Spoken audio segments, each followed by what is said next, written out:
bersama dengan Amerika melakukan kudeta merangkak untuk menggulingkan Soekarno. Dijelaskan jelas dan karena Amerika berperan penting untuk melemahkan kekuasaan Soekarno. Ia menjadikan PKI sebagai kambing hitamnya.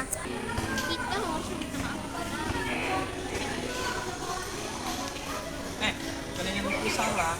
loh, gimana salahnya? Sama, kalian berdua itu selalu mengecilkan PKI.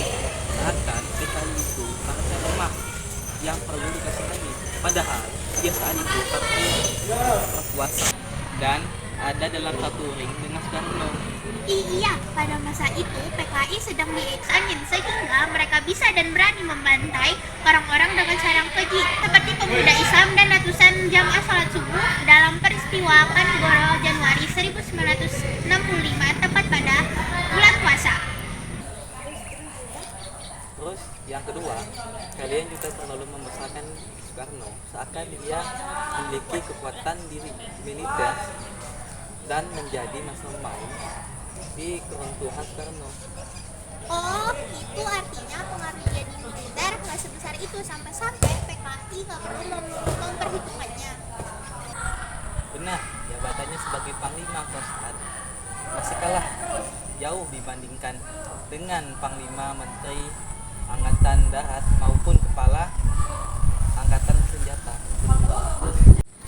Namaku jadi ketika itu Soeharto hanyalah operator saja dan mendapatkan keuntungan kekuasaan, tapi bukan dia yang menjadi mastermind yang menumbangkan kekuasaan Soekarno. Abdul Haris Nasution. Jenderal Nasution. Kok bisa? Iya, beliau yang menghentikan langkah PKI dan Soekarno karena beliau memiliki akses dan wewenang hingga ke seluruh angkatan laut, udara, dan darat. Beliau menjabat sebagai Menko Hankam atau Kepala Staf dan bersenjata. Jika kita melihat kronologis kejadiannya yang terjadi pada 1965 hingga 1967, kita salah paham karena kita menganggap bahwa Soeharto lah yang menjadi alasan bahwa Soeharto tuh jatuh. Padahal justru pada masa itu sejarah sudah mengkonfirmasi Jenderal Abdul Haris Nasution adalah orang yang berperan penting dalam keruntuhan Soekarno dari jabatannya sebagai presiden seumur hidup. Gimana ceritanya?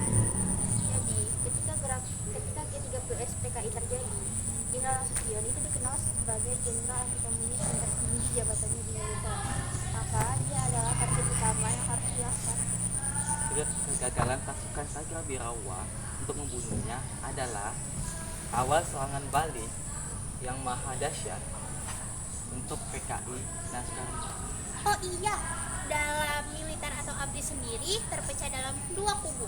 Kubu yang pro terhadap PKI dan Nasakom berhadapan dengan kubu yang anti PKI dan anti Nasakom. Kira-kira dari dua kubu militer itu kubu mana yang melangsungkan G30S? Kalian tahu nggak sih G30S itu apa? Apa tuh? G30S itu adalah kolaborasi antara militer PKI dan Nasakom, yaitu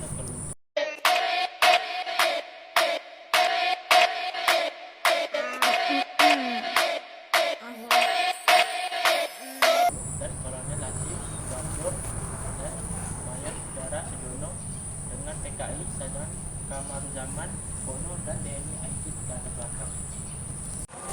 Mereka berkolaborasi untuk mengadakan pasukan pembuka angkatan darat yang mereka anggap menjadi ancaman bagi mereka.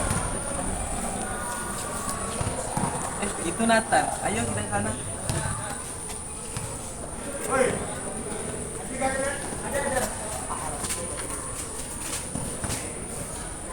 Oi Nathan, iya halo. Lagi bahas apa? Saya bahas sejarah G30S. Oh iya, oke bisa.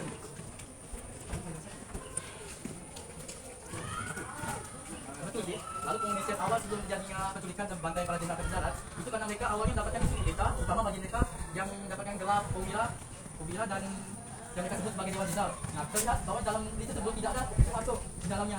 Nah, akhirnya PKI itu berhasil melewatkan 6 orang dan karena itu dua yang itu tidak masuk dalam bahasa tersebut yang bernama Ahmad Sukendro itu karena dia keluar negeri dan lagi itu kan Jenderal Ahmad Sukendro yang berhasil lolos.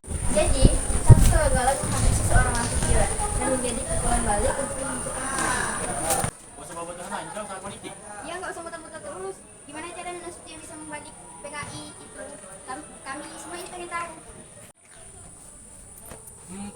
itu jabatan Panglima Kostrat tidak mempunyai pasukan, beda dengan zaman sekarang.